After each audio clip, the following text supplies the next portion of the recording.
રાધે ગોવિંદ ગોપાલ રાધે માધવા. રાધે કૃષ્ણ ગોવિંદ ગોપાલ રાધે માધવા. રાધે કૃષ્ણ ગોવિંદ ગોપાલ રાધે માધવા. વલ્લભાધીશ કી જય. સૌપ્રથમ પૂજ્યપાદ 108 શ્રી દ્વારકેશ્વરજી મહોદયશ્રીના ચરણ કમળમાં સાષ્ટાંગ દંડવત પ્રણામ અને અહીંયા ઉપસ્થિત સર્વ વૈષ્ણવોને કામદા એકાદશીના જય શ્રી કૃષ્ણ. હર હંમેશની જેમ હું કહું છું કે આ સત્સંગની જે શરૂઆત જે શ્રી આપણને માર્ગદર્શન આપીને કરાવી છે એ વૈષ્ણવ સંઘ યુએસના બેનરમાં એક સ્ટેપલ કહી શકીએ કે એક one of the highlight of our Vaishnav Sangh યુએસનો કાર્યક્રમ છે, જેમાં સર્વે વૈષ્ણવો ભેગા મળી અને સત્સંગનો લાભ લઈએ છીએ. સત્સંગનું સાચું રૂપ જ એ છે કે બધા વૈષ્ણવ ભેગા મળીને એકબીજા દ્વારા વિચારોની આપલે દ્વારા કંઈક શીખીએ, જેથી કરીને ઠાકોરજીની નજીક જઈએ. સાચો સત્સંગ તો એ જ છે જે આપણને ઠાકોરજીની નજીક લઈ જાય છે. અને આ ઝૂમના માધ્યમ દ્વારા ઇલેક્ટ્રોનિક, ઘણીવાર આપણે ઇલેક્ટ્રોનિક ઉપર કહીએ કે આ કેટલું બધું બદલાઈ જાય છે, બધા આખો દિવસ ફોનમાં વ્યસ્ત હોય છે, પણ એનો ફાયદો જુઓ. જે કરીને દેશ વિદેશમાં બહારના, ઇન્ડિયાથી હોય, ઓસ્ટ્રેલિયાથી હોય, યુકેથી હોય, બધા વૈષ્ણવો સત્સંગમાં જોડાય છે. ઝૂમના માધ્યમ દ્વારા ઘર બેઠા આપણને આવો સાચો સત્સંગનો લાભો મળે છે.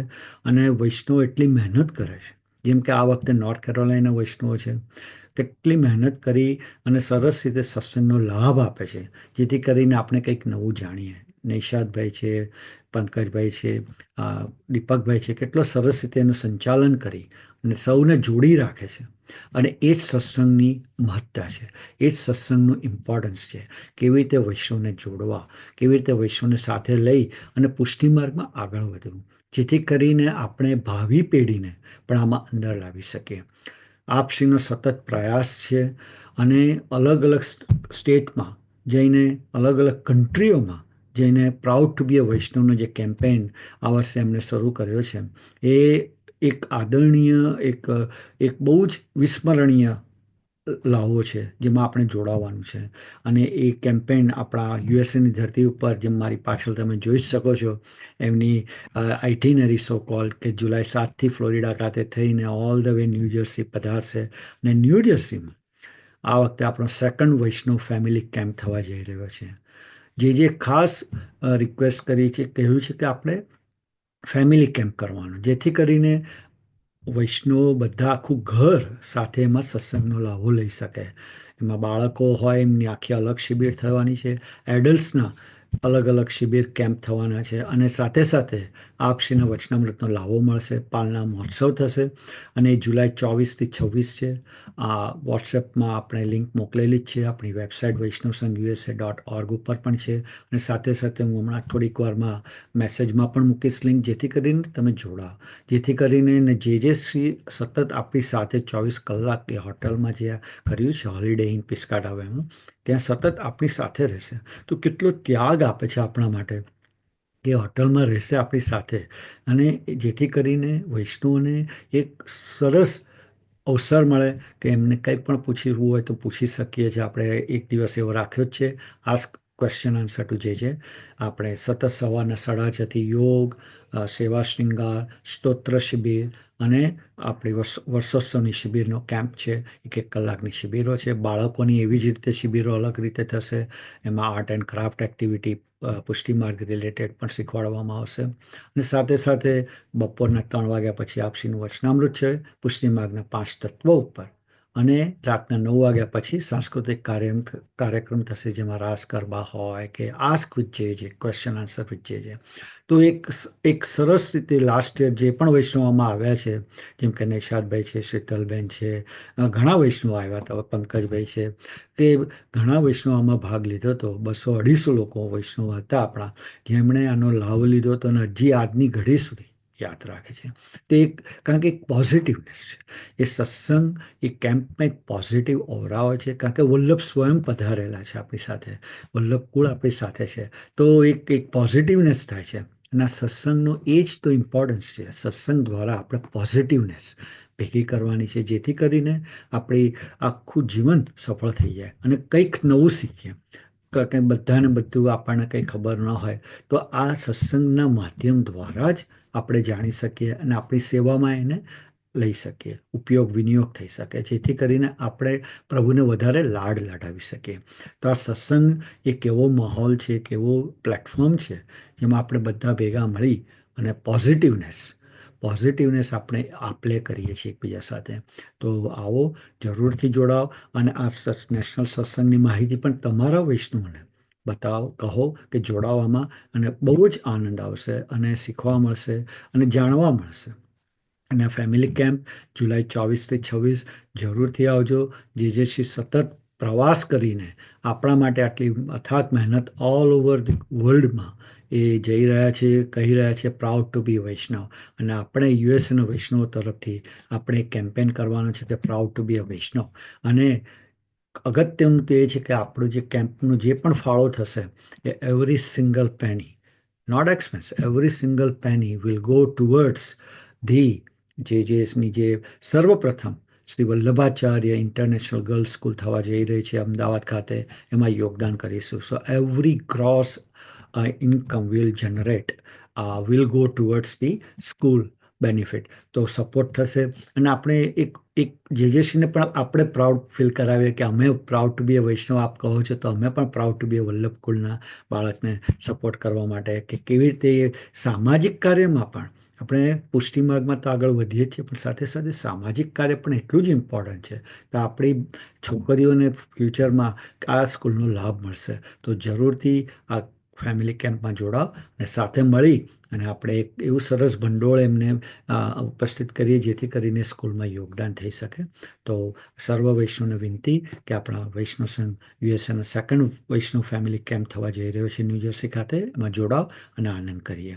આ સાથે હું નિશાદબેનને વિનંતી કરીશ કે હવે સત્સંગની પ્રારંભ કરે. વલ્લભાધીશ કી જય. જયશ્રીના ચરણોમાં દંડવત પ્રણામ અને સર્વ ભગવતી વૈષ્ણવને મારા જય શ્રી કૃષ્ણ. થેન્ક યુ અમિતભાઈ, ખૂબ જ સરસ આપણે વાત કરી, ખૂબ જ સરસ માહિતી આપી. તો હવે આપણે આજના સત્સંગની શરૂઆત કરીશું. સત્સંગની શરૂઆત આપણે મંગલાચરણથી કરીશું. તો આજે મંગલાચરણ આપણને રૂહીબેન સંભળાવશે. તો રૂહીબેન. સર્વ વૈષ્ણવને અમારા જય શ્રી કૃષ્ણ. અને અમિતભાઈ બહુ સરસ માહિતી આપી છે અને બધાની એમની વાત સાચી છે કે આટલું બધું ટૂર કરવું ને આટલું બધું સત્સંગ માટે એમને જે પ્રયાસ કરે છે આપણા માટે, આપણે યોગદાન આપવું જોઈએ આપણા તરફથી. સો definitely we look forward to C in new jersey ત્યાં આગળ. અને એ સાથે હું હવે મંગલાચરણ શરૂઆત કરું છું. ચિંતા સંતાન હંતારો યત્પાદા મુજરેણવ સ્વીયાનામ તાન નિજાચાર્યાન પ્રણમામિ મુહુર્મુહુ યદનુગ્રહતો જંતુ સર્વદુઃખાતિગો ભવેત તમહં સર્વદા વંદે શ્રીમદ્વલ્લભનંદનમ અજ્ઞાનતિમિરાંધસ્ય જ્ઞાનાંજનશલાકયા ચક્ષુરુન્મિલિतं યેન તસ્मै શ્રીગુરુવે નમઃ. નમામિ હૃદયે શેષે લીલાક્ષિરાબ્ધિશાયિનમ લક્ષ્મી સહસ્રલીલાભિ સેવ્યમાનમ કલાનિધિ ચતુર્ભિશ્ચ ત્રિભિસ્તથા ષડભિ વિરાજતે યશોડો પંચદા હૃદયે મમ. જય શ્રી કૃષ્ણ. જય શ્રી કૃષ્ણ કુંતલભાઈ, ખૂબ જ સરસ, થેન્ક યુ. હવે આપણે સત્સંગ આગળ વધારતા યમનાષ્ટકનું ગાન કરીશું. આજે યમનાષ્ટક આપણને મમતાબેન સંભળાવશે. તો મમતાબેન. સર્વ વૈષ્ણવને એકાદશીના જય શ્રી કૃષ્ણ.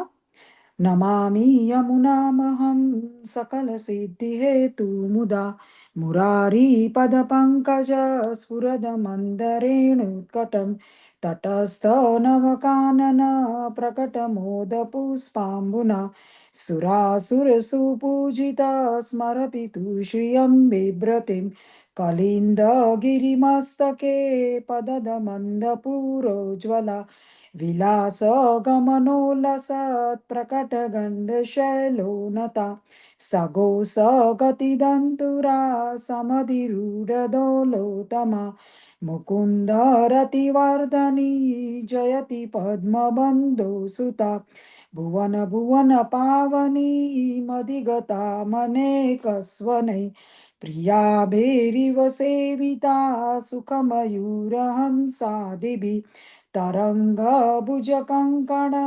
प्रकटमुक्तिका वालुका नितम्बतटसुन्दरी नमत कृष्णतुर्यप्रियम् अनन्तगुणभूषिते शिवविरञ्चिदेवसुते गणागणनीभे सदा ध्रुवपराशराभीष्टदे विशुद्ध मथुरातटे सकलगोपगोपीवृते कृपा जलधि संश्रिते मम मनः सुखं भावय यया चरणपद्मजा मुररिपो प्रियं भावुका समागमनतो भवत् सकलसिद्धितो सेवतां तया सदसतामिया कमलजा सपत्नीवयत् हरिप्रियकलिन्दया मनसि मे सदा सीयतं नमोऽस्तु यमुने सदा तव चरित्यमत अद्भुतं न जातु यमयातना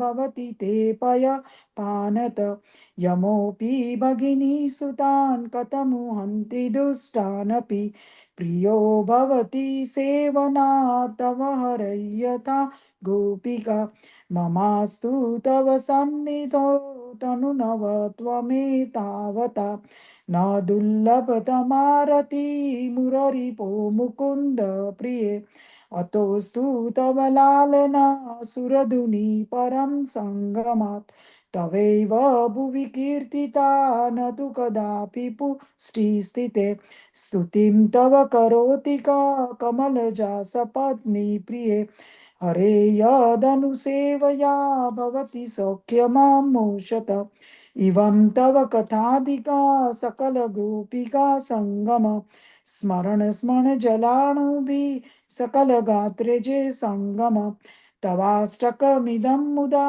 पठति सूरसूते सदा समस्तदुरितक्षयो भवति वे मुकुन्दे रति तया सकलसिद्धयो मुररिपुष्य सन्तुष्यति स्वभावविजयो भवे वदति वल्लभ श्री हरे इति श्रीमद् वल्लभाचार्य विरचितं यमुनाष्टक सूत्रम संपूर्णम। જય શ્રી કૃષ્ણ મમતાબેન, ખૂબ જ સુંદર.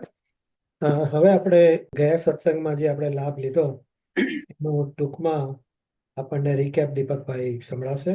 તો દીપકભાઈ. પ્રભુરાનંદ કુમારો મે સ્વામિની વૃષભાનુજા કૃતાર્થોહમ કૃતાર્થોહમ કૃતાર્થોહમ ન સમ. પરમ પૂજ્ય જયશ્રીના ચરણારવિંદમાં સાષ્ટાંગ દંડવત પ્રણામ અને મારા વાલા ભગવત ચરણ અનુરાગી વૈષ્ણવોને ભગવત સ્મરણ અને જય શ્રી કૃષ્ણ. પરમ પૂજ્ય જયશ્રી હાલમાં proud to be Vaishnav campaign નિમિત્તે દુનિયાના 5 ખંડોમાં પૃથ્વી પરિક્રમા માટે પધાર્યા છે. અત્યારે ઓસ્ટ્રેલિયા સિડનીમાં બિરાજે છે. આજે એકાદશીથી શ્રી મહાપ્રભુજીની છોટી વધાઈ પણ શરૂ થાય છે. તો સૌ વૈષ્ણવોને ઉત્સવની ખૂબ ખૂબ વધાઈ. ગઈ એકાદશીએ મુરબી નૈષાદભાઈએ પાપ મોચની એકાદશીના વ્રતનું મહાત્મ્ય સમજાવ્યું. પદ્મ પુરાણ અનુસાર જે કોઈ આ દિવસે ભક્તિ અને શ્રદ્ધા સાથે ઉપવાસ કરીને વ્રત કરે તેના માત્ર બધા જ પાપો જ નાશ નથી પામતા, પરંતુ પુણ્યનો સંચાર પણ થાય છે અને 1000 ગાયોનું દાન કરવા જેટલું ફળ મળે છે. પુરાણોમાં દર્શાવ્યા પ્રમાણે માધાંતા રાજાએ લોમશ મુનિને જાણે અજાણે પાપથી મુક્ત થવાનો ઉપાય બતાવવા વિનંતી કરી. તો મહર્ષિ લોમશે કહ્યું હતું કે ચૈત્રરથ નામના વનમાં બ્રહ્મચર્યનું પાલન કરતા મહામુનિવર મેઘાવી ઋષિ એને મોહિત કરવા મંજુઘોષા નામની અપ્સરાએ વીણા વગાડીને ગાન કરતા મોહિત કર્યા અને દિવસ રાતનું ભાન ભૂલી ઋષિએ 57 વર્ષ સુધી એની સાથે રમણ કર્યું. પણ ઋષિને તો હજી 1 દિવસ પણ થયો ન હોય એવી અનુભૂતિ થઈ. પછી મંજુ ઘોષાની વિનંતીથી ઋષિ એકદમ ચકિત થઈ ગયા અને તપસ્યાનો નાશ કરનારી આ અપ્સરાને પિશાચીની થવાનો શ્રાપ આપ્યો. પરંતુ તેની વિનયભરી વાણીને લઈ એના પર કૃપા કરવા આ ફાગણ વધમાં આવતી પાપમોચની એકાદશીનું વ્રત કરવાનું કહ્યું. પછી પોતે એમના પિતા ચ્યવન ઋષિના આશ્રમમાં ગયા અને આ અપ્સરા સાથે વિહાર કરવાના મહાપાપમાંથી ઉગરવાનો ઉપાય પૂછ્યો. તો ચ્યવન ઋષિએ પણ એમને આ ફાગણ વદ 11ના રોજ આવતી પાપ મોચની એકાદશીનું વ્રત કરવાનું કહ્યું. આમ બંને આ એકાદશીનું વ્રત શ્રદ્ધા અને વિશ્વાસપૂર્વક કર્યું અને મંજુ ઘોષા પિશાચીઓનીમાંથી મુક્ત થઈ અપ્સરા બની અને સ્વર્ગમાં ગઈ અને મેઘાવી ઋષિના સમગ્ર પાપોનો નાશ થયો. પરમાત્માથી છૂટા પડવાથી જીવમાં સત અને ચિત્ત ગુણો રહ્યા, આનંદનો તિરોભાવ થઈ ગયો અને જીવ પંચપર્વા વિદ્યાથી ગ્રસિત થયો અને સંસારની અહંતા મમતામાં ફસાયો. જીવનું અંતિમ લક્ષ્ય આનંદની અનુભૂતિ હતું, પ્રાપ્તિ હતું, પરંતુ ભ્રાંતિને લઈને સંસારના જળ પદાર્થોમાં ફસાયો. શ્રી મહાપ્રભુજીએ કૃપા કરીને આમાં જે દૈવી જીવો હતા એમને બ્રહ્મ સંબંધ આપી એમનામાં રહેલી આ પંચપર્વા અવિદ્યારૂપી આ દોષોને નિવૃત્ત કરી અને સેવાને લાયક બનાવ્યા. સેવા, સ્મરણ, સત્સંગ, ભગવદીઓનો સંગ આ બધાથી જીવને શાંતિનો અનુભવ થાય છે અને માર્ગમાં દ્રઢ નિષ્ઠા રાખનાર એમના બધા જ પાપોની નિવૃત્તિ થાય છે. ત્યારબાદ અંજુબેને શિક્ષાપત્ર 28ના શ્લોક નંબર 18 થી રસપાન કરાવ્યું. અહીં શ્રી હરિરાય મહાપ્રભુજી વિપ્રયોગની ઉચ્ચ અવસ્થામાં પ્રભુને વિજ્ઞપ્તિ કરતા કહે છે કે હે પ્રભુ, મારા દોષને લઈને ક્યાં સુધી મારી ઉપેક્ષા કરશો? શું આપ મારો ત્યાગ કરશો? આપના સ્વકીય નિજજનોને નૌકામાં બેસાડી મધદરિયે ડુબાડી દેશો? મને દ્રઢ વિશ્વાસ છે કે એવું આપ કદાપી નહીં કરો. કેમ? કે આપ દયાનિધિ છો, કૃપાના સાગર છો. એક વેપારી એના ગ્રાહકને એ જેટલા રૂપિયા આપે એટલો જ માલ આપે, પણ એનો દીકરો આવીને કહે કે ઘરે મહેમાન આવ્યા છે, થોડી ખાંડ જોઈએ છે, તો એની જરૂર કરતા પણ એને વધારે આપશે. કારણ કે અહીં વ્યાપાર નથી પણ સ્નેહ છે. હે પ્રભુ, એવી જ રીતે આપ પણ કૃપાના સાગર છો, તો તમે મારી સાથે વ્યવહાર નહીં કરો, પણ આપના કૃપાળુપણાને લઈ મારા અપરાધને વિચારશો પણ નહીં. હું ચિત્તથી, કાયાથી, વચનથી, જ્ઞાનથી વગેરેથી ગમે તેટલો દુષ્ટ છું, છતાં પણ હું આપનો છું, આપનો સેવક છું. માટે મારે પશ્ચાતાપ કરવાનું કોઈ જ કારણ નથી. શ્રી મહાપ્રભુજીએ પણ અંતઃકરણ પ્રબોધ ગ્રંથમાં કહ્યું છે, પશ્ચાતાપ કથમ તત્ર સેવકોહમ ન અન્યથા. હું આપનો સેવક છું, બીજો કોઈ નથી, તેથી મારે પશ્ચાતાપ કેમ કરવો? આપ જરૂરથી આપના સ્વામી અને સેવકપણાનો સંબંધ નિભાવશો. આપ કૃપાળુ છો, આપ ઈશ્વર છો, આપ કરતું, અકર્તું, અન્યથા કરતું એવા સર્વશક્તિમાન અને સર્વ સામર્થ્યવાન છો. જે શૂરવીર નથી, દુર્બળ છે, નિષાધન છે, એવાય એનાથી બળવાન વ્યક્તિનું શરણ લેવું જોઈએ કે જેથી કરીને એની રક્ષા થઈ શકે. શ્રી મહાપ્રભુજીએ આ જ વસ્તુ 16 ગ્રંથ પૈકી વિવેક દૈરાશ્રય ગ્રંથમાં પણ જણાવ્યું છે કે અશુરેણાપી કર્તવ્યમ સ્વસ્યા સામર્થ્ય ભાવના. શરણે જવાથી ગમે તેવા દોષથી ભરેલો હોય તો પણ એની રક્ષા કરવાની આપની ફરજ બની જાય છે. આ બધાનું મુખ્ય કારણ એ છે કે મને સત્સંગ ક્યાંયથી મળતો નથી. આ સત્સંગ મને અસત્સંગ મને દસે દિશાએથી ઘેરી રહ્યો છે. મારે સત્સંગનો સર્વે ખૂબ આપણા માટે, એટલા માટે જ સત્સંગનો આપણે સૌએ ખૂબ આગ્રહ રાખવો જોઈએ. જ્યાં પણ મળે, જેવી રીતે પણ મળે, ત્યાં સત્સંગમાં જવા માટે તત્પર રહેવું જોઈએ. અને એ સત્સંગ ભગવદીય વૈષ્ણવોના સંગથી બહુ જ જલ્દી મળે છે. એટલે જ કહ્યું છે કે શ્રી મહાપ્રભુજીએ આપણને શરણ મંત્ર આપ્યો છે, શ્રી કૃષ્ણ શરણમ મમ. પરંતુ એની આપણને તો વારંવાર વિસ્મૃતિ થઈ જાય છે. ભલે મહાપ્રભુજી કે તસ્માત સર્વાત્મના નિત્યમ શ્રી કૃષ્ણ શરણમ મમ વદદ ભીરેવ સતતમ, પણ આપણાથી એ વિસ્મૃતિ થઈ જાય છે. પણ ભગવદીઓ આપણને સ્મરણ મંત્ર આપે છે, એટલે કે મહાપ્રભુજીએ આપેલા શરણ મંત્રનું આપણને વારે ઘડીએ સ્મરણ કરાવે છે, અને તેથી આપણું ચિત્ત પાછું ઠાકોરજીમાં પુનઃ પ્રવૃત્ત થઈ જાય છે. ભગવદીઓ કાચા રંગના ભીના કપડા જેવા હોય છે, જેમના સંગથી કોરું કપડું પણ ભીંજાય અને એના પરનો કાચો રંગ એના પર લાગી જાય, અને જ્યાં લાગે ત્યાં પાકું રંગ ચડે. એમ જ ભગવદીઓ પોતાના સંગમાં આવનારને શ્રી કૃષ્ણ સ્મરણની સતત યાદ અપાવે છે. સત્સંગનો અભાવ અને દુસ્સંગનો પ્રભાવ, આ બંનેને લીધે આપણી હાલત એકદમ કફોડી થઈ જાય છે.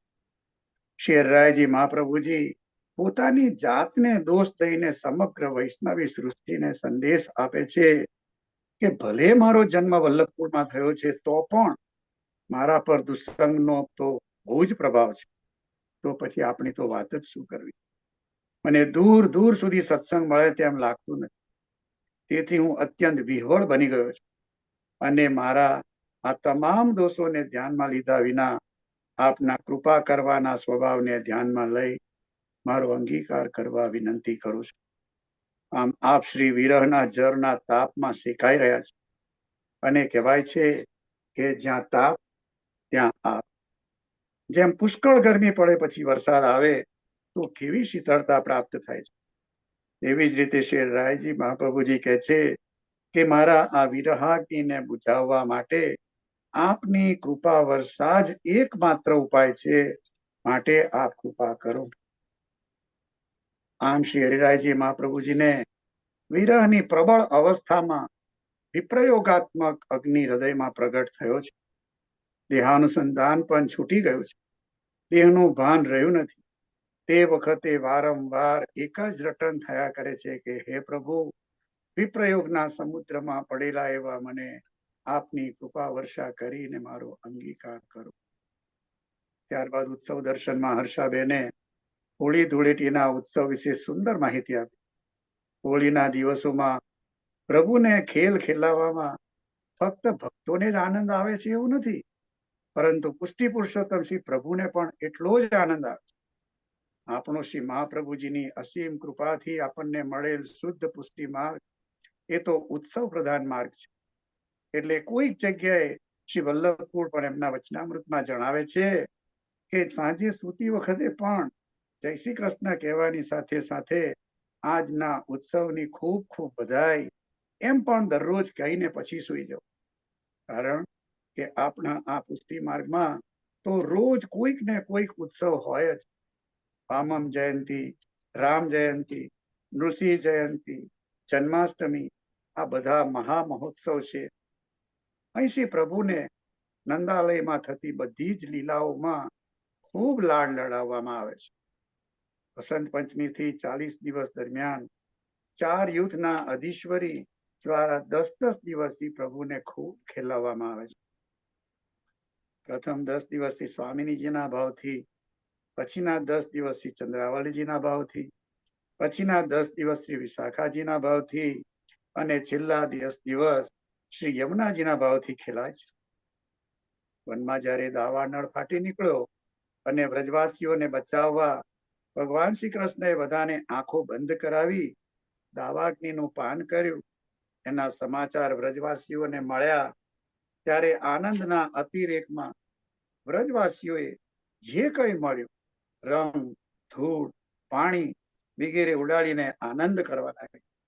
ધૂળનો ઉપયોગ કર્યો તેથી ધૂળેટી કહેવાય છે. વ્રજની હોળીને લઠ્ઠમાર હોળી કહેવાય છે. આમ વિકૃતિનો વિનાશ અને સંસ્કૃતિની સુરક્ષા એ જ હોળીનો સંદેશ છે. હોળી મન, બુદ્ધિ, ચિત્ત અને સ્વભાવથી પ્રભુને ખેલાવીએ, પ્રભુના રંગમાં રંગાઈ જઈએ, ભક્તિનું કાર્ય કરીએ, આધ્યાત્મિક કાર્ય કરીએ, ત્યારે અવરોધો તો આવશે જ, કસોટી પણ થશે, પણ આ બધાને અવગણીને આપણે આગળ વધવાનું છે. 40 દિવસ પછી ડોલોત્સવના દિવસે નિકુંજમાં હિંડોળો બંધાય. વ્રજવાસીઓ ગામના ચોરે પાદરે બલરામ, શ્રી કૃષ્ણ, નંદરાય વગેરે બધા સાથે ખૂબ આનંદ કરે છે અને પ્રભુના રંગે રંગાઈ જીવનની ઘડીને અતિ મંગલમય અને ધન્ય બનાવે છે.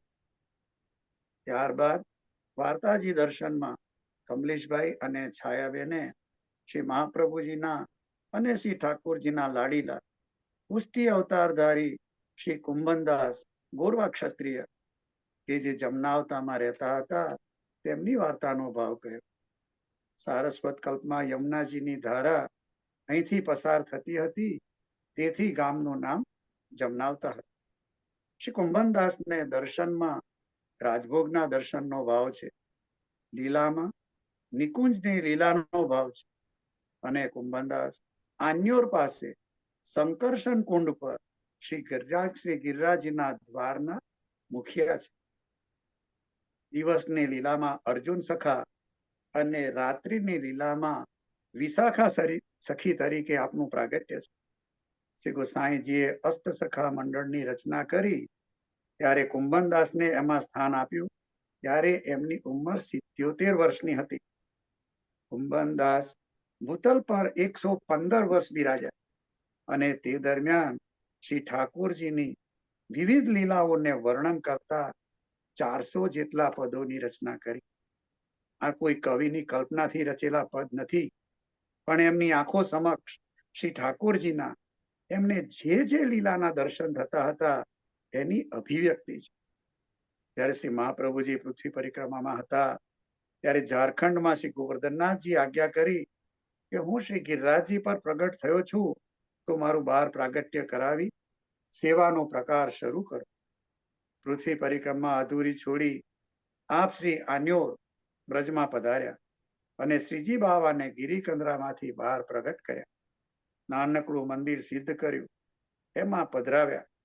રામદાસને શ્રીજી બાવાની સેવાનો ક્રમ સોંપ્યો અને કુંભનદાસનો કંઠ સુમધુર હતો અને આ ભગવત ભાવથી ભરપૂર હતા, તેથી સમાના કીર્તનની સેવાનો ક્રમ સોંપ્યો. ત્યારે કુંભનદાસના મુખમાંથી પ્રથમ કીર્તન સાંજ કે સાંચે બોલ તિહારે રજની અનત જગે નંદ નંદન આયે નિપટ સવારે આનું ગાન કર્યું.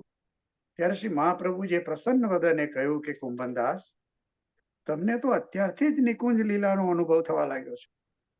પ્રભુએ પ્રથમ દિવસથી જ પ્રમેય બલનો અનુભવ કરાવ્યો અને ત્યારથી જ કુંભનદાસ હરિરસમાં મગ્ન રહી હંમેશા યુગલ સ્વરૂપના કીર્તન કરતા અને શ્રી ગોવર્ધન પણ કુંભનદાસના મુખે મંગલાનું કીર્તન શ્રવણ કરતા ત્યારે જ જાગતા. એ વલ્લભપુરના બાળકો એમને કથારસમાં મગ્ન કરાવી દેહાનુસંધાન ભૂલાવીને ગોકુળ લઈ ગયા અને શ્રીજી બીજા ભીતરિયાઓથી ના જ જાગ્યા. એમની અપરાશ જોવાઈ જતી, પણ કુંભનદાસે જ્યારે આવીને મંગલાનું કીર્તન ગાયું ત્યારે જ જાગ્યા. એ પ્રસંગ ઉપરથી આપણને સમજાય છે કુંભનદાસ કેટલા નિર્ભય હતા. કે જ્યારે અકબરે એમને દરબારમાં બોલાવી કંઈક ગાવાનું કહ્યું ત્યારે કહ્યું કે ભક્તન કો કહા સીકરી સો કામ આવત જાત પનૈયા તૂટી બિસર ગયો હરિનામ જાકો મુખ દેખત દુઃખ ઉપજત તાકો કરનો પડ્યો પ્રણામ. જેનું મુખ દેખવાથી પણ દુઃખ ઉપજે એને પ્રણામ કરવા પડ્યા અને મારું હરિનામ વિસરાયું. આટલું અપમાન થવા છતાં પણ અકબરે એમને માન સહિત પાછા મોકલ્યા. કુંભનદાસ એ કેટલા ભગવદી હતા કે જે સેવા સ્મરણ કરે એને જ દીકરો માનતા. તેથી જ્યારે ગુસાઈજીએ પૂછ્યું કે કેટલા દીકરા, એના જવાબમાં દોઢ જ દીકરો કહ્યું. 7 દીકરા હોવા છતાં કેમ કે ચતુર્ભુજદાસ સેવા અને સ્મરણ બંને કરતા, તેથી આખા, અને કૃષ્ણદાસ ગાયોની સેવા જ કરતા, તેથી અડધા, બાકીના કંઈ જ કરતા ન હતા. તેમને તો તે દીકરા ગણતા જ નહોતા. કુંભનદાસ એવા કૃપાપાત્ર ભગવદી હતા, તેમની વાર્તાનો ભાવ ક્યાં સુધી કહીએ. ત્યારબાદ કીર્તન દર્શનમાં અંજુમેનની દીકરી માલતીએ હોળીના રસિયાનું ગાન કર્યું. આજ બીરજ મેં હોળી રે રસિયા. ખૂબ જ આનંદ આવ્યો. હવે પૂજ્ય જય જય શ્રીના ચરણારવિંદમાં પુનઃ સાષ્ટાંગ દંડવત પ્રણામ કરી મારી વાણીને વિરામ આપું અને મોરાબી શ્રી નિશ્ચિતભાઈને આગળના સત્સંગ માટે વિનંતી કરું. આજની કામદા એકાદશીના સર્વે વૈષ્ણવોને ભગવત સ્મરણ અને જય શ્રી કૃષ્ણ. શ્રી વલ્લભાધીશ કી જય. જય શ્રી કૃષ્ણ દીપકભાઈ. હર હંમેશની જેમ ખૂબ જ સરસ સુંદર રિકેપ લીધું અને સર્વ વૈષ્ણવોને ખૂબ જ સરસ લાભ આપ્યો. હવે આપણે 11 દર્શન કરીશું. વલ્લભાધીશ કી જય. જયશ્રીના ચરણોમાં દંડવત પ્રણામ અને સર્વ ભગવદી વૈષ્ણવોને જય શ્રી કૃષ્ણ અને કામદા એકાદશીની ખૂબ ખૂબ વધાઈ. આજે ચૈત્ર સુદ 11 કામદા એકાદશી. આ એકાદશીનું મહાત્મા વિષ્ણુ પુરાણમાં શ્રી કૃષ્ણ અને મહારાજ યુધિષ્ઠિરની વચ્ચેની વાતચીતમાં વર્ણવવામાં આવ્યું છે. એક વખત મહારાજ યુધિષ્ઠિરે ભગવાન શ્રી કૃષ્ણને પૂછ્યું કે હે વાસુદેવ, કૃપા કરી ચૈત્ર સુદમાં આવતી એકાદશીનું વર્ણન કરો અને મને આ એકાદશી કરવાની વિધિ અને કરવાથી શું ફળ મળે છે તે પણ સમજાવો. ભગવાન શ્રી કૃષ્ણએ જવાબ આપ્યો કે હે રાજન, આ એકાદશીનું વર્ણન ધ્યાનપૂર્વક સાંભળો. એક વખત ભગવાન શ્રી રામચંદ્રજીના દાદા મહારાજા દિલીપે તેમના આધ્યાત્મિક ગુરુ શ્રી વશિષ્ઠને ચૈત્ર સુદમાં આવતી એકાદશી કરવાની વિધિ અને તેના નામ વિશે પૂછ્યું. વશિષ્ઠ મુનિએ જવાબ આપ્યો કે હે રાજન, હું તારી ઈચ્છા ચોક્કસ પૂર્ણ કરીશ. તે એકાદશીનું નામ કામદા એકાદશી છે. આ એક પવિત્ર એકાદશી દરેકના પાપોને મૂળથી બાળી નાખે છે અને વ્રત કરનારને પુત્રીની પ્રાપ્તિ બાહેંધરી મળે છે. હવે આ એકાદશીનું મહાત્મ્ય સાંભળ. ઘણા વર્ષો પૂર્વે રતનપુર નામની નગરી હતી.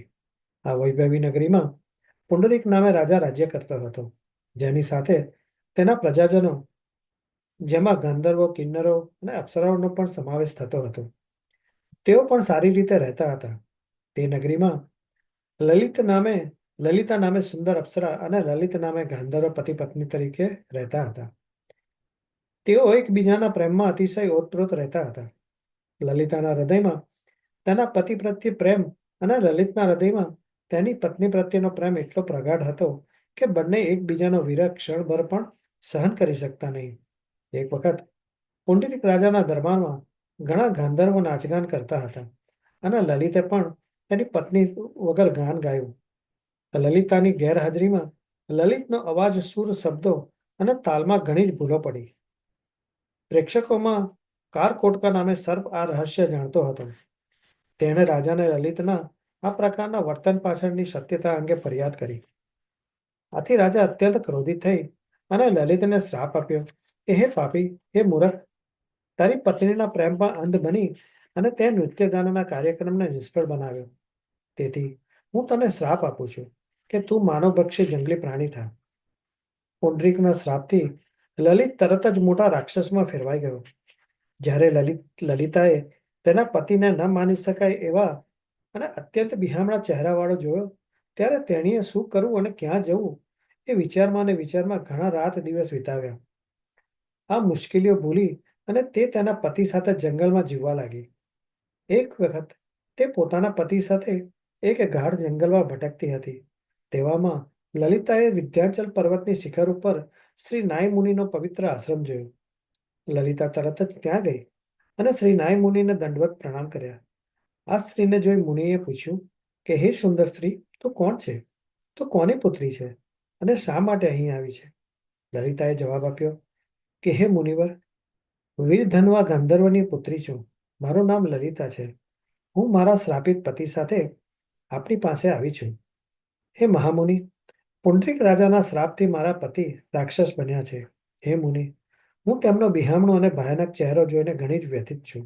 હે પ્રભુ, કૃપા કરીને મને પાપ નિવારણની વિધિ બતાવો, જેથી મારો પતિ આ શ્રાપમાંથી મુક્તિ થાય અને તેની આ રાક્ષસી સ્થિતિ દૂર થાય.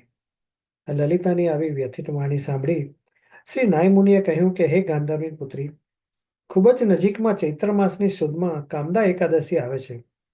આ એકાદશીનું વ્રત કરવાથી કોઈની પણ મુશ્કેલી દૂર થાય છે અને ઈચ્છા પૂર્ણ થાય છે. મારી સૂચના પ્રમાણે તું આ એક એકાદશીનું વ્રત શ્રદ્ધાપૂર્વક કર અને એકાદશી કરવાથી તને જે કાંઈ પુણ્ય મળે તે તું તારા પતિને આપી દેજે. આ પુણ્યના પ્રભાવથી તરત જ તારો પતિ શ્રાપમાંથી મુક્ત થશે. હે રાજન, મુનિની સૂચના મુજબ લલિતાએ અત્યંત આનંદથી અને શ્રદ્ધાથી આ એકાદશીનું વ્રત કર્યું.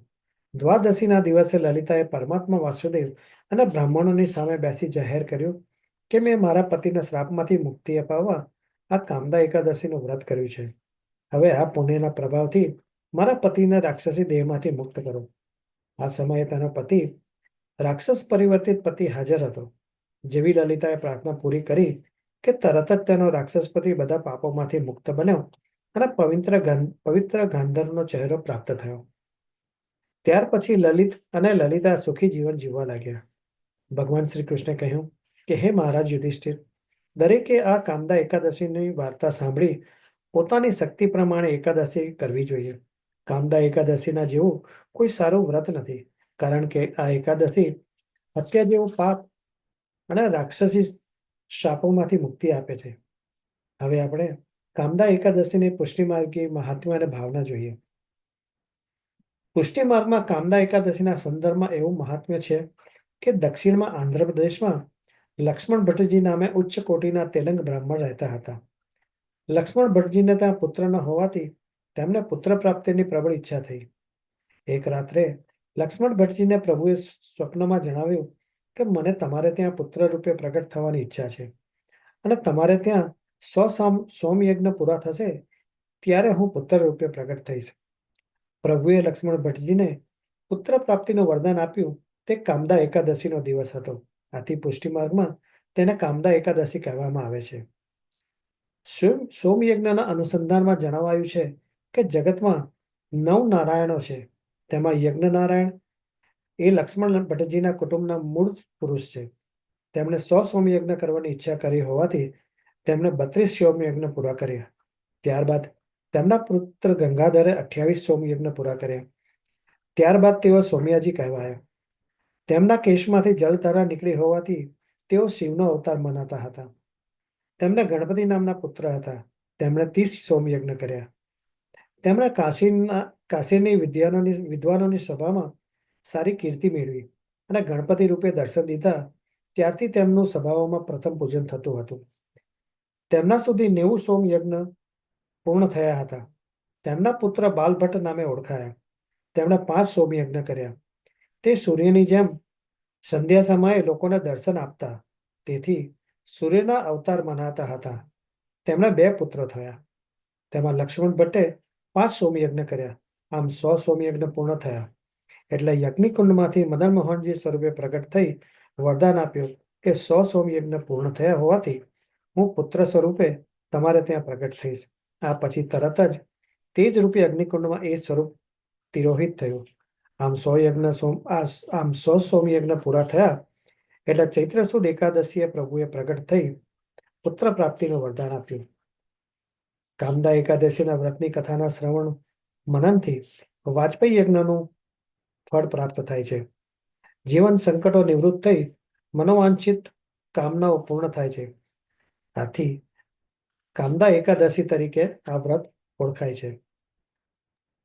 હવે હમણાં જ 2 દિવસ પહેલા રામનવમી ગઈ છે, તો આપણે રામનવમીની સૌને ખૂબ ખૂબ બધાઈ. રામજીના પ્રસંગ આપણે બહુ લેતા નથી, પણ રામજીનો એક પ્રસંગ છે, ખૂબ જ ઘણા બધાને એ પ્રસંગ ખબર નથી.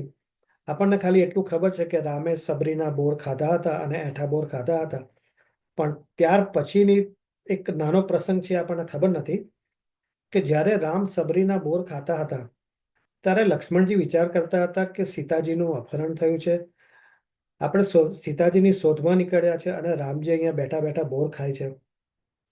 પણ રામજીએ હસતા હસતા એના સામે જોયું અને બોર ખાધા પછી એમણે સબરીને એક પ્રશ્ન પૂછ્યો કે માતા, આપ તો અહીં જંગલમાં રહો છો, અહીંયા સીતાજીનું અપહરણ થયું છે, અમે એમની શોધમાં નીકળ્યા છે, તો આપ કોઈક રસ્તો બતાવો કે અમે કયા માર્ગે એમને શોધવા જઈએ. ત્યાર પછી સબરીએ એમને માર્ગ બતાવ્યો કે આ માર્ગેથી તમે જાઓ. અને એ માર્ગે રામ અને લક્ષ્મણ ગયા તો એ માર્ગ પર એમને હનુમાનજીનો ભેટો થયો. હનુમાનજી એમને સુગ્રીવ પાસે લઈ ગયા. સુગ્રીવ પાસે લઈ જવાથી એમને આખી વાનર સેના મળી અને ત્યાર પછી રામ સેતુ થયો અને પછી લંકા ગયા અને પછી લંકા પર વિજય મેળવ્યો. એટલે સબરીનું એમાં કેટલું મોટું યોગદાન હતું એ આ પ્રસંગ પરથી આપણને ખબર પડે છે. તો બસ આટલું કહી મારી વાણીને અહીં વિરામ આપું છું. સર્વ વૈષ્ણવોને ફરી એકવાર જય શ્રી કૃષ્ણ. થેન્ક યુ નૈશાદભાઈ. આપે ખૂબ સુંદર રીતે 11 દર્શન કરાવ્યું અને ખૂબ સુંદર માહિતી આપી સબરીજી વિશે અને રામજી વિશે, અને કેવી રીતે આ રામાયણમાં એ સબરીજીનું એ યોગદાન હતું એ આપણને સર્વ વૈષ્ણવને જાણ થઈ. અને એટલે જ હંમેશ કહું છું કે સત્સંગની માહિતી આપણે બીજા વૈષ્ણવને આપતા રહો, જેથી કરીને આવી નાની નાની વાતો આપણે જાણી શકીએ અને સત્સંગમાં એ જ વૈષ્ણવ દ્વારા આપણને એનું જ્ઞાન મળે છે અને જાણવા મળે છે, જેથી કરીને જ્યારે આપણે ઠાકોરજીના લાડ લડાવીએ કે આપણે અનુસરમાં બેઠા હોઈએ ત્યારે એ વાતોને વાગોળીએ, ચિંતન કરીએ તો કેટલો આનંદ આવે છે કે શું નવું જાણ્યું. તો રિયલી થેન્ક યુ નૈશાદભાઈ ફોર દેટ ઇન્ફોર્મેશન. અને વધુ ના કહેતા એટલું કહી શકીશ કે ફરીથી જે આપણી ધરતી પર, યુએસએની ધરતી પર એમનું આપણને પાવન કરશે ધરતીને. આજે જુલાઈ 7થી ફ્લોરિડાથી લઈને જે ન્યૂ જર્સી સુધીનો એમને જે કાર્યક્રમ છે એ મારી બેકડ્રોપમાં જોઈ જ શકો છો. અને સાથે સાથે અગત્યનું કે ફેમિલી કેમ્પ જરૂરથી જોડાજો. જુલાઈ 24થી 26 જેની સાથે સાનિધ્યનો લાભ મળશે અને એક પોઝિટિવનેસ તમે ઘરે લઈને જશો અને સતત આખું વર્ષ એનું ચિંતન કરશો. જે લાસ્ટ સત્સંગમાં ફેમિલી કેમ્પમાં આવ્યા હતા એ બધા વૈષ્ણવને ખબર છે કે હજી સુધી, આજની ઘડી સુધી એ વાતને યાદ કરે છે અને આનંદ લે છે. તો જરૂરથી જોડાજો. જે અથાગ પ્રયાસ કરે છે પ્રાઉડ ટુ બી વૈષ્ણવ કેમ્પેનનો, એમાં આપણે નાની ફૂલ નહીં તો ફૂલની પાંખડીનું યોગદાન આપી શકીએ અને એ યોગદાન આપ રજિસ્ટ્રેશન ફી દ્વારા પણ આપી શકો છો. જે રજિસ્ટ્રેશન ફી છે એ એવરી પેની એક all $295 goes towards the first time in અમદાવાદમાં જે શ્રી દ્વારા Shri Vallabhacharya international girls school સ્થાપિત થવા જઈ રહી છે, એમાં યોગદાન કરી શકીશું. તો ફૂલ નહીં તો ફૂલની પાંખડી, જેમ મેં હમણાં કહ્યું, એ કેવી રીતે આપણે એ પ્રાઉડ ટુ બી વૈષ્ણવ થઈને એક યુએસએના વૈષ્ણવ તરીકે આપણે એ ફળ આપણે યોગદાન કરીએ. તો really I request every Vaishnav to join together for this Vaishnav family camp. અને બહુ જ આનંદ આવશે અને બહુ જ શીખવા પણ મળશે. અલગ અલગ શિબિરો છે. સવારના 6:30 યોગ, પછી સેવા શૃંગાર, સર્વોત્તમ સ્તોત્ર, તેમજ વર્ષોત્સવની શિબિર, કયા ઉત્સવ કાળે કયા શૃંગાર આવે, કેવી રીતે સજાવટ કરવી, એની પણ જાણકારી, એની પણ શિબિર થશે.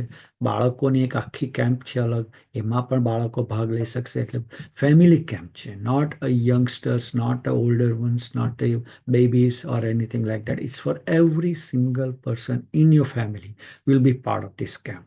અને બપોર પછી તો જે શ્રીનું વચનામૃત છે, પુષ્ટિ માર્ગના 5 તત્વ, રાતના 9 વાગ્યા પછી અલગ અલગ આપણે સાંસ્કૃતિક કાર્યક્રમો પણ છે.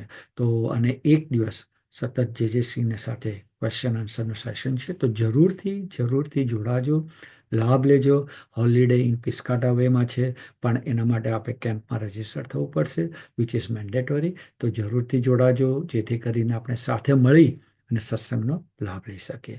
બસ એ સાથે મારી વાણીને અહીંયા વિરામ આપું છું અને નૈશાદભાઈને વિનંતી કરું કે આપણે આગળનું સત્સંગનો પ્રારંભ કરીએ. વલ્લભાધીશ કી જય. હવે આપણે સત્સંગ આગળ વધારતા ગ્રંથ દર્શન કરીશું. ગ્રંથ દર્શનમાં આપણે શિક્ષાપત્ર લઈએ છીએ. આજે શિક્ષાપત્ર 29મું શરૂ થાય છે.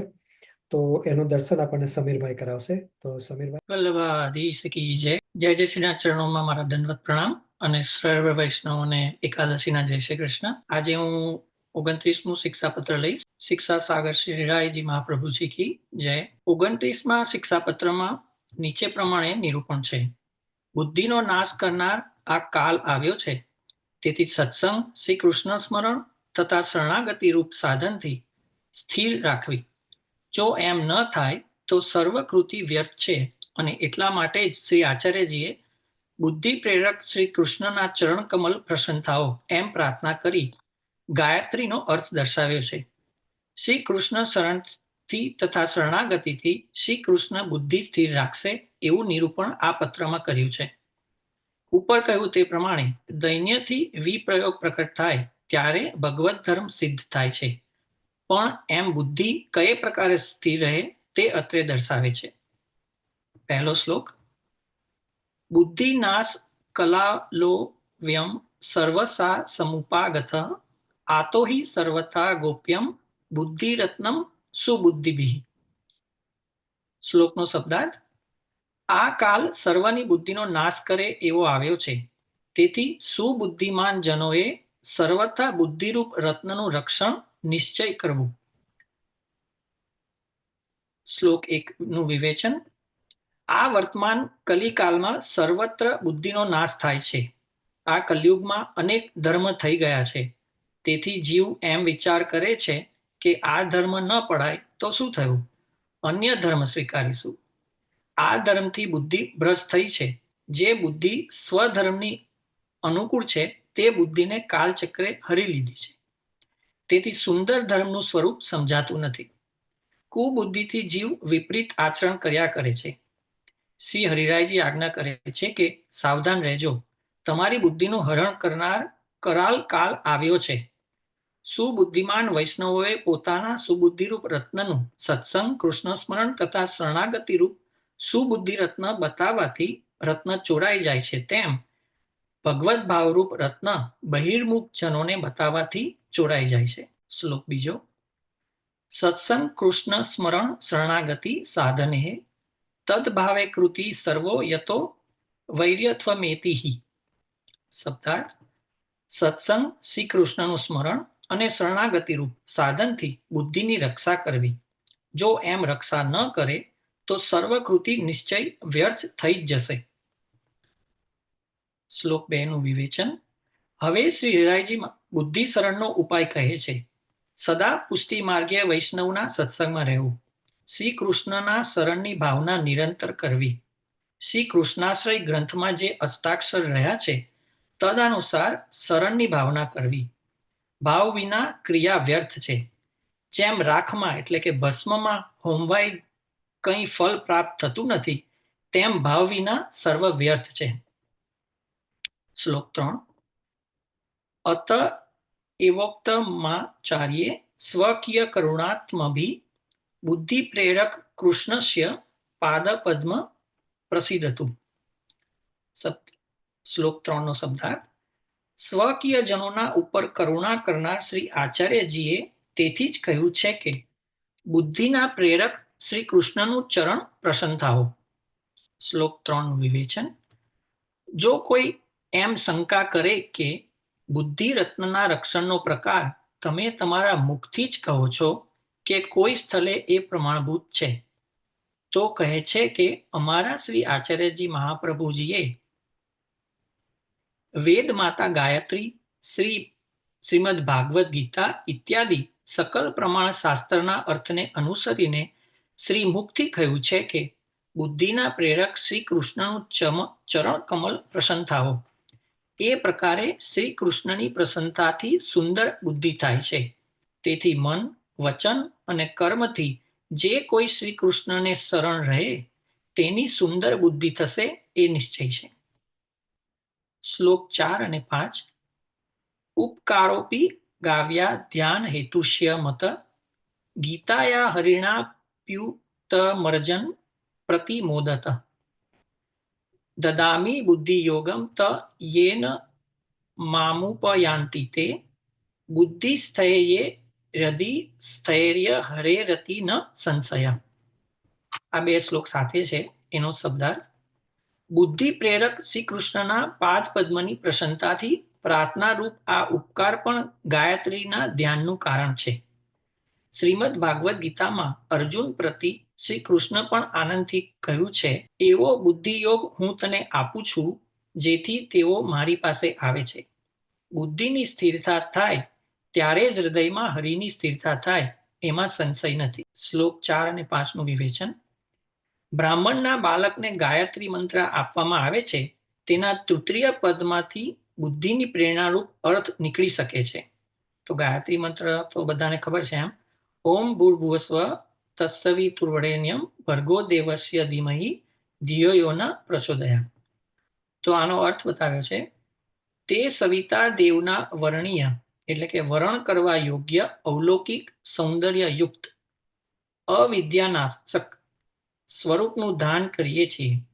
જે સવિતા અમારી બુદ્ધિને પ્રક્ષરથી પ્રેરો. આ મંત્ર ઉપર શ્રી આચાર્ય શ્રી વલ્લભાધીશે અતિ રમણીય ભાષ્ય રચ્યું છે, જેનો સારાંશ અર્થ નીચે પ્રમાણે છે.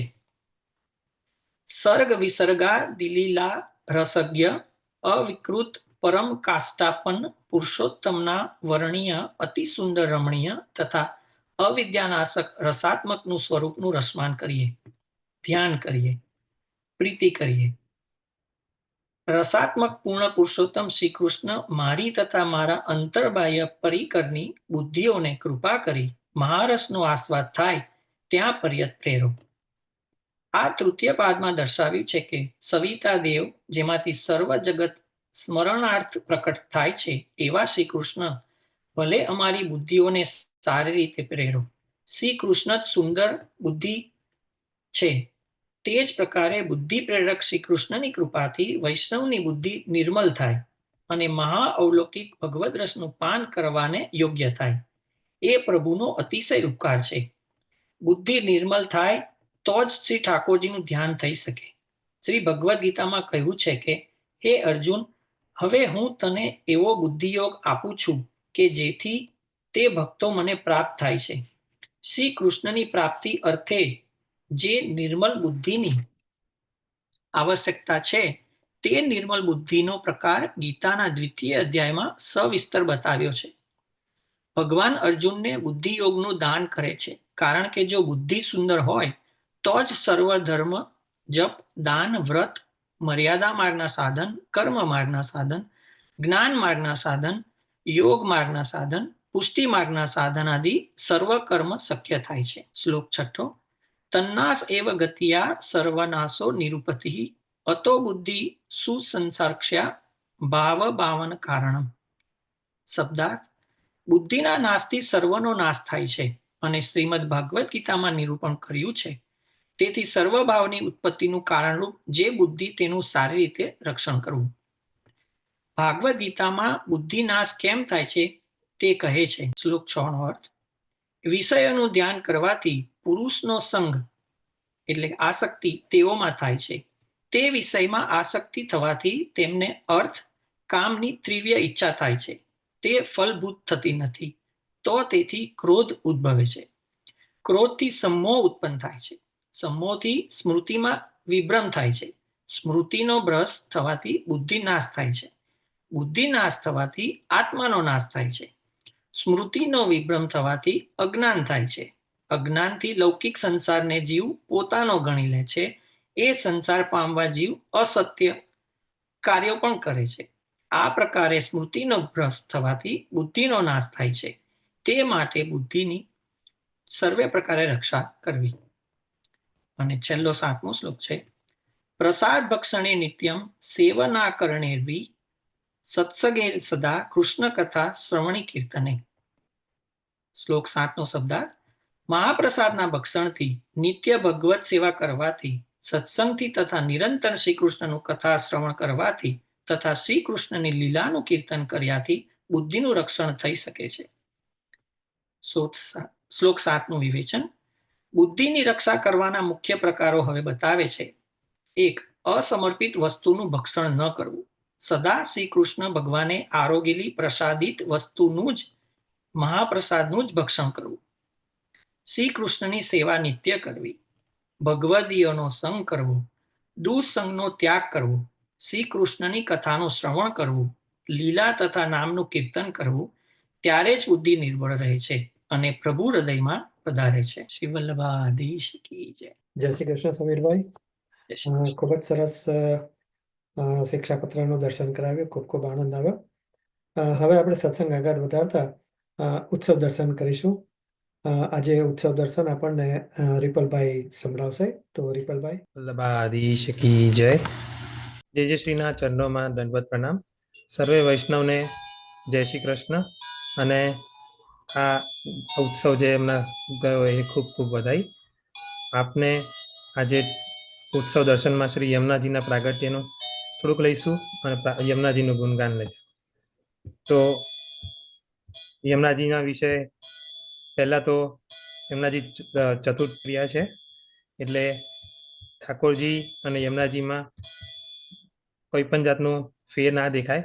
પુષ્ટિ માર્ગમાં તો શ્રી યમુનાજીના પ્રભુના સમાન ગુણવાલા છે. તેથી શ્રી યમુનાજીના દર્શન થવાથી આપણને ઠાકોરજીના દર્શન થાય, ઠાકોરજીના સ્મરણ થાય એવું જ આપણને આવે છે મનમાં.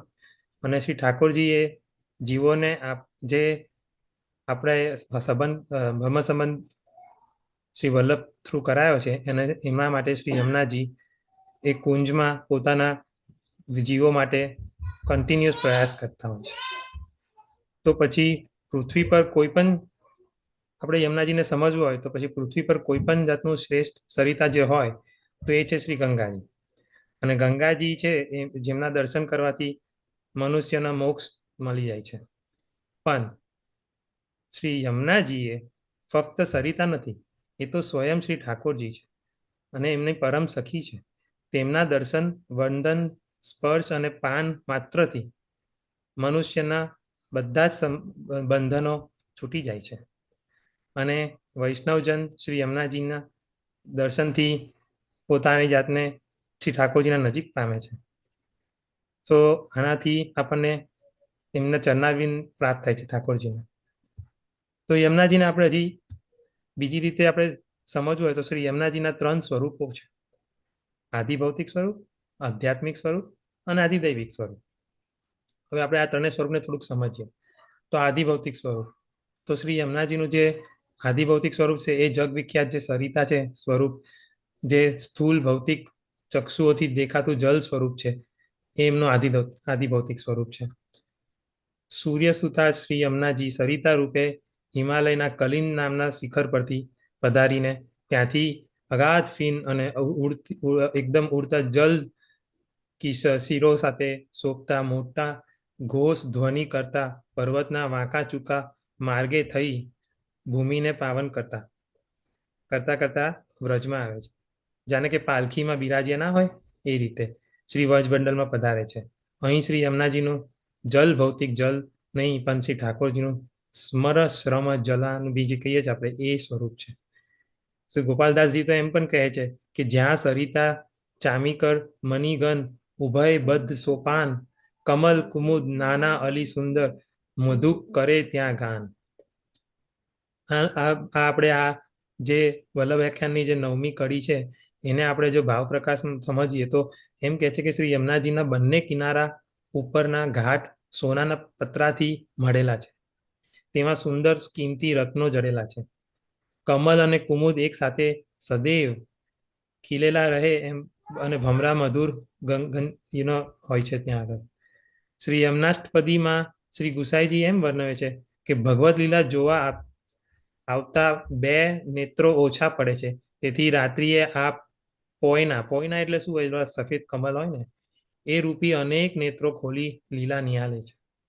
અને રાત્રિના ભગવદ લીલાના દર્શનથી લાલ થયેલા નેત્રો જેવા અનેક લાલ કમલો દિવસે ખીલવી આપ લીલા દર્શન કરો છો. શ્રી યમુનાજીનો તટ પ્રદેશ મનોહર પુષ્પોથી સુવાસિત છે.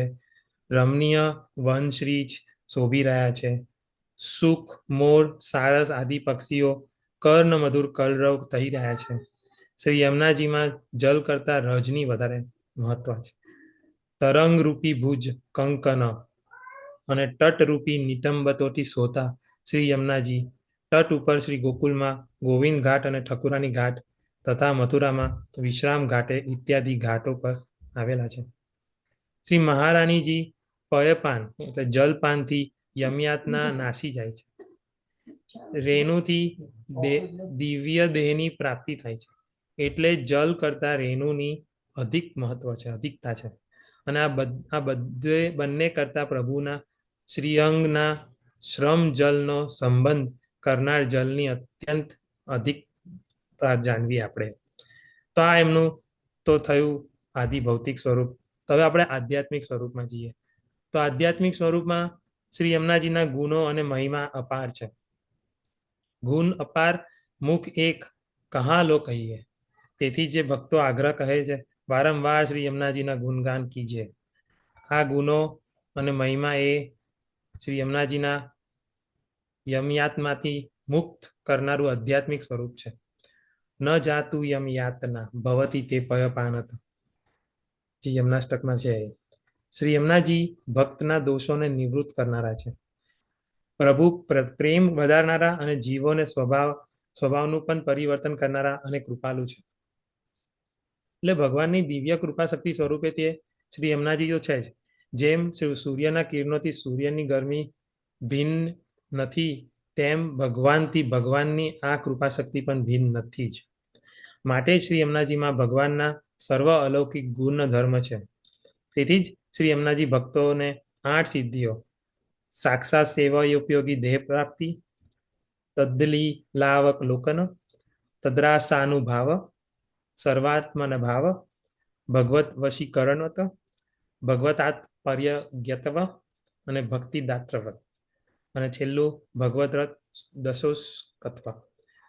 આ બધા સહજ દીતિ દાન કરે છે. તેમને ભગવત પ્રાપ્તિ કરવા સમર્થ છે.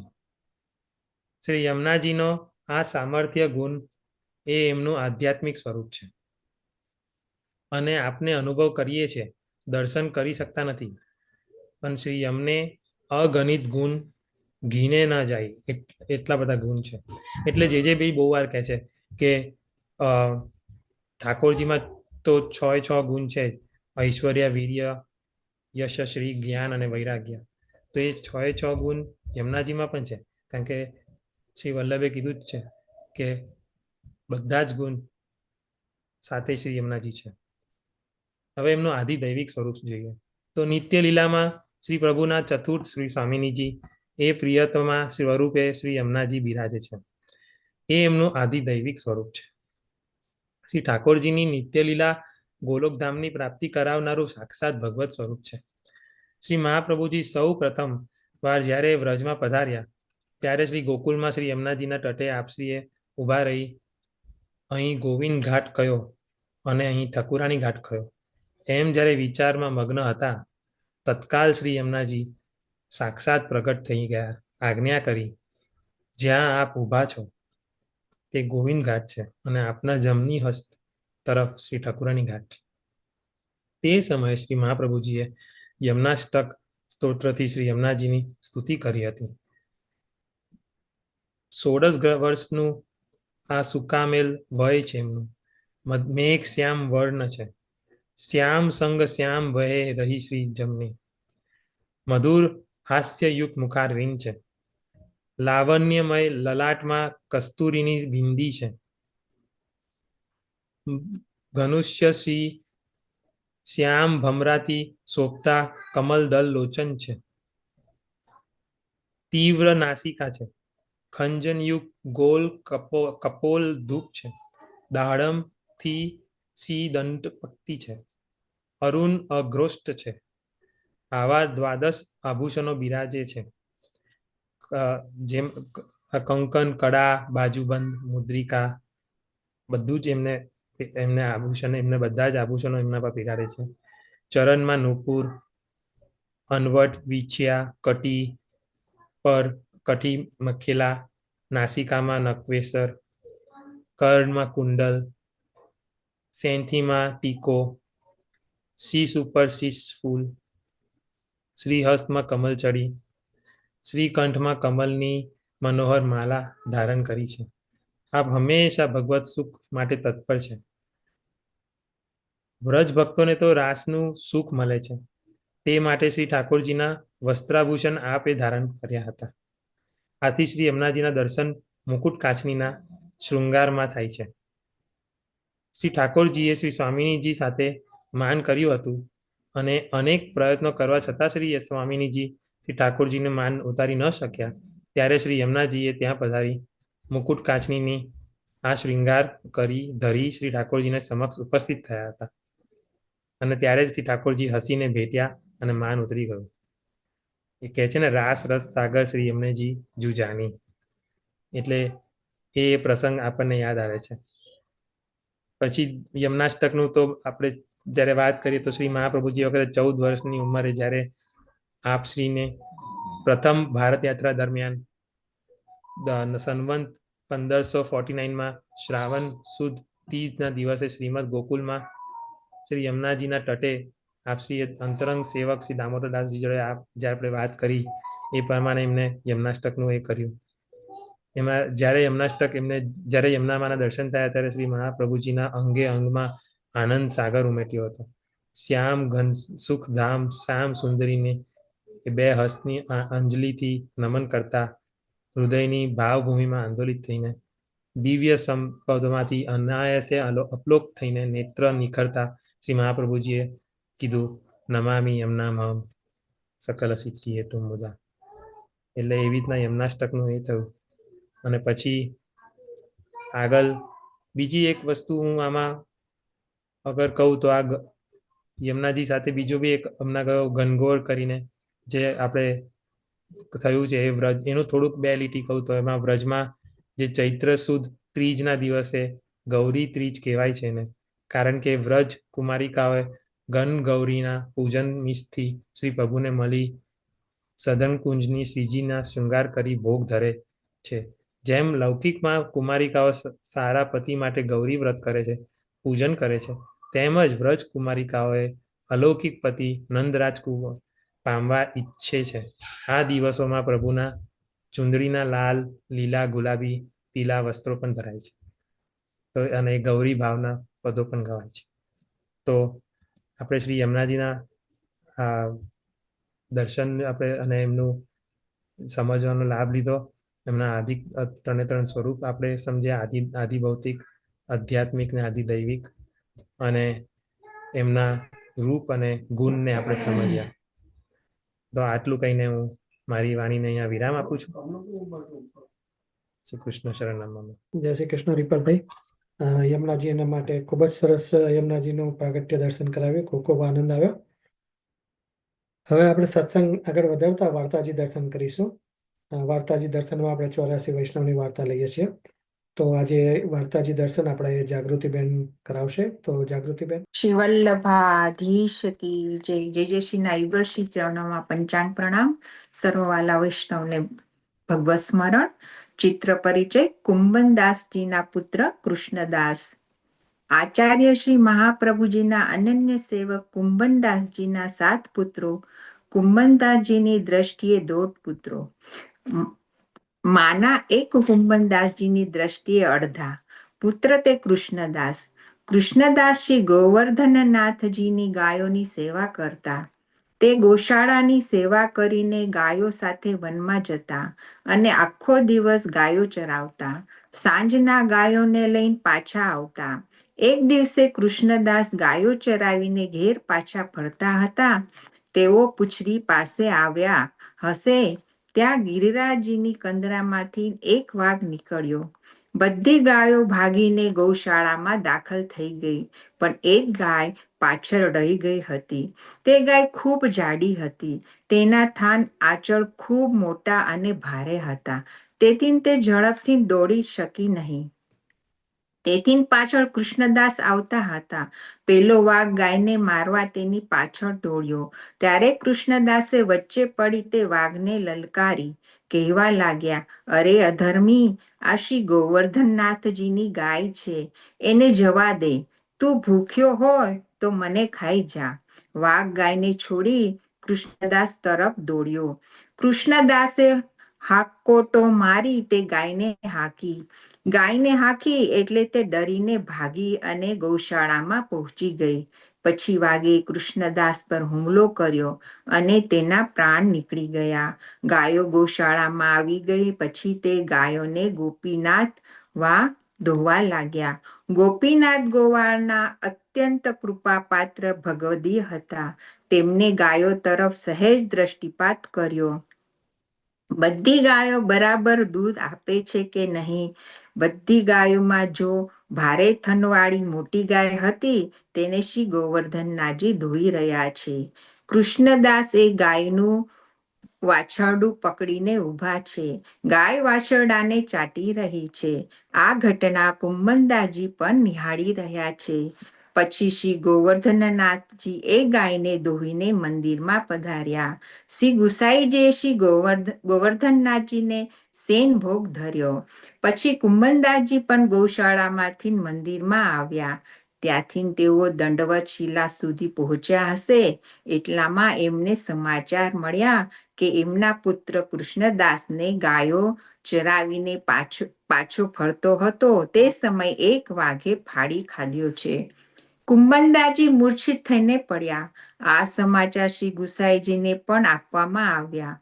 ગોપીનાથ ગોવાળિયાએ શ્રી ગુસાઈજીને આશ્ચર્ય સાથે પૂછ્યું, મહારાજ, વાઘે કૃષ્ણદાસને પૂંછડી પાસે માર્યો. જ્યારે ગાયોના પાછા આવ્યા પછી મેં એને કુંભનદાસજીએ કૃષ્ણદાસને ગૌશાળામાં વાછરડાને પકડીને ઊભા રહેલા જોયા છે. આવું કેવી રીતે બને? શ્રી ગુસાઈજીએ કહ્યું, આમાં આશ્ચર્યનું કોઈ કારણ નથી. કૃષ્ણદાસે પોતાના પ્રાણ આપી શ્રી ગોવર્ધનનાથજીની ગાય બચાવી. તેથી શ્રી ઠાકોરજીએ પ્રસન્ન થઈ તેમને લીલામાં પ્રાપ્ત કર્યા છે.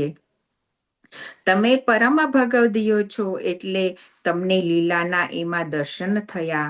આવી અનન્ય ગો ભક્તિ કરનાર કૃષ્ણદાસને આપણે વંદન કરીએ. કૃષ્ણદાસના શરીરનો સંસ્કાર કર્યો. પછી સવારે દર્શન માટે આવજો. પછી કુંભનદાસજીએ શ્રી ગુસાઈજીને દંડવત કરીને ત્યાંથી જઈને કૃષ્ણદાસના શરીરનું ક્રિયાકર્મ કર્યું. શ્રી ગુસાઈજી પોતે બેઠકમાં જઈને બિરાજ્યા. ત્યારે બધા વૈષ્ણવો બેઠકમાં આવીને બેઠા. એટલામાં ગોપીનાથ દાસ ગ્વાલે આવીને કહ્યું કે મહારાજ, કૃષ્ણદાસને તો પૂંછડી પાસે વાઘે માર્યા અને હું ગોશાળામાં ગાયને દોહતો હતો ત્યારે શ્રી ગોવર્ધનનાથજી પોતે પેલી મોટી ગાયને દોહતા હતા અને કૃષ્ણદાસે ગાયના વાછરડાને પકડી રાખ્યો હતો. ગાય વાછરડાને ચાટતી હતી. આવા દર્શન ગોશાળામાં મને થયા. ત્યારે ગુસાઈજીએ શ્રીમુખથી કહ્યું કે એમાં નવાઈ શી? હે કૃષ્ણદાસ, એવા ભગવદીય કે પોતે વાઘની આડી પડી શ્રી ગોવર્ધનનાથજીની ગાયને બચાવી. કૃષ્ણદાસ ઉપર શ્રી ગોવર્ધનનાથજીએ પોતે પ્રસન્ન થઈ પોતાની લીલામાં કૃષ્ણદાસને પ્રાપ્ત કર્યા. તમે ભગવદીય છો તેથી તમને દર્શન થયા. બીજાને તો લીલાના દર્શન દુર્લભ છે. આ વાત સાંભળીને બધા વૈષ્ણવો વ્રજવાસીઓ બહુ પ્રસન્ન થયા કે સેવા પદાર્થ આવો છે. પછી સવારે કુંભનદાસે શ્રી ગોવર્ધનનાથજીના દર્શને આવ્યા. ત્યારે શ્રી ગુસાઈજીએ સેવકોને આજ્ઞા કરીને કુંભનદાસને સૌ પ્રથમ શ્રી ગોવર્ધનનાથજીના દર્શન કરાવી દેજો. તે પછી બીજા લોકો દર્શન કરશે. પછી શ્રી ગુસાઈજીએ સૌની પહેલા શ્રી કુંભનદાસને દર્શન કરાવી દીધા. આ પ્રકારે કુંભનદાસજી પર શ્રી ગુસાઈજીએ પોતે અનુગ્રહ કર્યો. ભાવ પ્રકાશ. કેમ કે સૂતકીને ભગવદ મંદિરમાં કોણ આવવા દેત? તેથી કુંભનદાસે સૂતકના દર્શન કરાવ્યા. આ રીતે તે દિવસથી રાખી સૂતક જેને હોય તે પણ દર્શન પામે. આ પ્રકારે કુંભનદાસજીની કૃપાથી સૂતકીને દર્શન થવા લાગ્યા. આ રીતે શ્રી ગુસાઈજીએ પોતે એટલા માટે કરી કે વૈષ્ણવના હૃદયમાં સ્નેહ છે તે આગળ કોઈ જાણશે નહીં. તેથી આગળના વૈષ્ણવોને દર્શનની છુટ્ટી રહે ત્યારે વૈષ્ણવ પણ સુખ પામે અને શ્રી ગોવર્ધનનાથજી પણ સુખ પામે. તેથી આગળ દર્શનની છૂટ રાખી. કુંભનદાસજી ભોગ સુધીના દર્શન કરી પછી પારાસોલી જઈને વિરહના પદ ગાતા. આ પ્રકારે વિરહના પદ ગાઈને કુંભનદાસજીએ સૂતકના દિવસો વિતાવ્યા. પછી શુદ્ધ થઈને કુંભનદાસજી પોતાની સેવામાં આવ્યા. તે જેમ નિત્ય નિયમથી સેવા કરતા તે પ્રકારે કરવા લાગ્યા. આ પ્રકારે સ્નેહ કુંભનદાસજીનો શ્રી ગોવર્ધનનાથજીમાં હતો. શ્રી વલ્લભાધીશ કી જય. મારા વાણીને વિરામ આપું છું. શ્રી વલ્લભાધીશ કી જય. જય શ્રી કૃષ્ણ જાગૃતિબેન. કૃષ્ણદાસની વાર્તાજીનો રસમય લાભ આપ્યો. ખૂબ ખૂબ આભાર. આપણને ખબર પડી કે હશે કે આ સાથે આ વાર્તા નંબર 84 હતી. તો આ સાથે આપણે 84 વૈષ્ણવની વાર્તા સંપૂર્ણ કરી છે અને હવે 84 વૈષ્ણવની વાર્તાને આપણે વિરામ આપીશું. ત્યાર પછી આપણે 252 વૈષ્ણવની વાર્તા લઈશું. તો હવે આપણે આપણા સત્સંગને આગળ વધારતા કીર્તન સાંભળીશું. આજે કીર્તન આપણને ચેતનાબેન સંભળાવશે. તો ચેતનાબેન. શ્રી વલ્લભાધીશ કી જય. જય શ્રીને દંડવત પ્રણામ અને સર્વે વૈષ્ણવને કામદા એકાદશીની ભગવત સ્મરણ. મારું શ્રી યમુનાજીની બધાઈનું છે કીર્તન અને રાગ બિલાવલ અને ધમાર છે. જય જય શ્રી યમુના આનંદ કંદિની. જય જય શ્રી યમુના આનંદ કંદિની. તરસી પરસી ત્રિવિધ તાપ જાત દુઃખ નિકંદની. જય જય શ્રી યમુના આનંદ કંદિની. અંગ અંગ છબી તરંગ શોભા સિંધુની. તાહી કે અગર कुठारे जाके वंदी. जय जय श्री यमुना आनंद कंदी. अक्षय आनंद गोविंद अगम गामिनी. हरिदासे तट निवास जन्म जन्मनि आनंद कंदिनी. जय जय श्री यमुना आनंद कंदिनी. अक्षय आनंद गोविंद अगम गामिनी. हरिदास तट निवास हरिदासी तट निवास जन्म जन्मनि आनंद कंदिनी. जय जय श्री यमुना आनंद कंदिनी. जय जय श्री यमुना आनंद कंदिनी. जय जय श्री यमुना आनंद कंदिनी. जय जय श्री यमुना. जय जय श्री यमुना. जय जय श्री यमुना आनंद कंदिनी. श्री यमुनी महारानी की जय. શ્રી વલ્લભાધીશ કી જય. જય શ્રી કૃષ્ણ. ચેતનાબેન, ખૂબ જ સુંદર આપે બધાઈ લેતી યમુનાજીનું ગાન કર્યું, ખૂબ જ આનંદ આવ્યો. હવે આપણે આપણો સત્સંગ વિરામ તરફ જઈ રહ્યો છે.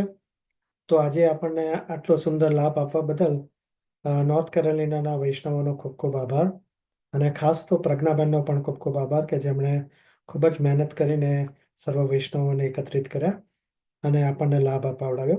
આપણો આગળનો સત્સંગ, આવતો સત્સંગ વરુતિની એકાદશી નિમિત્તે અને શ્રી મહાપ્રભુજીના પ્રાગટ્ય ઉત્સવ છે. તો એ નિમિત્તે આપણે 24મી એપ્રિલે ગુરુવારના દિવસે છે ત્યારે મળીશું.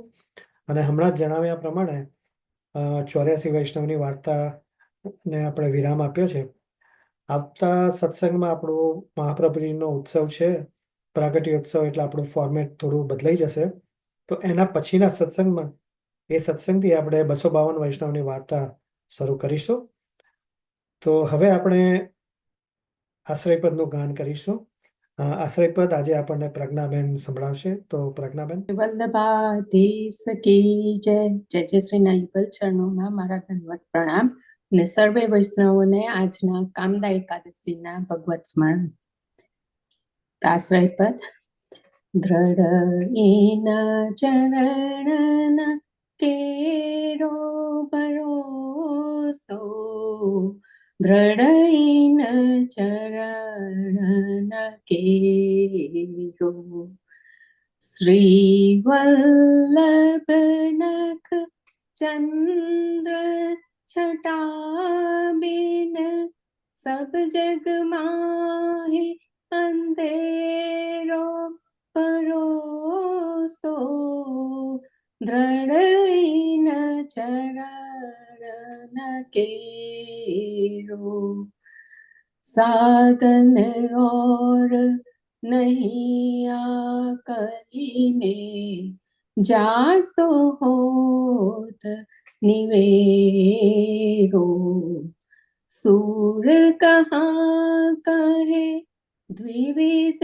आदरो सूर कहाँ कहे द्विविध आदरो बिना मोल को चेरो भरोसो દ્રઢઈન ચરણ કેરો દ્રઢઈન ચરણ કેરો ભરોસો દ્રઢઈન ચરણ કેરો શ્રી વલ્લભાધીશ કી જય. જય શ્રી કૃષ્ણ. પ્રજ્ઞાબેન, ખૂબ જ સરસ. હવે આપણો સત્સંગ વિરામ લે છે.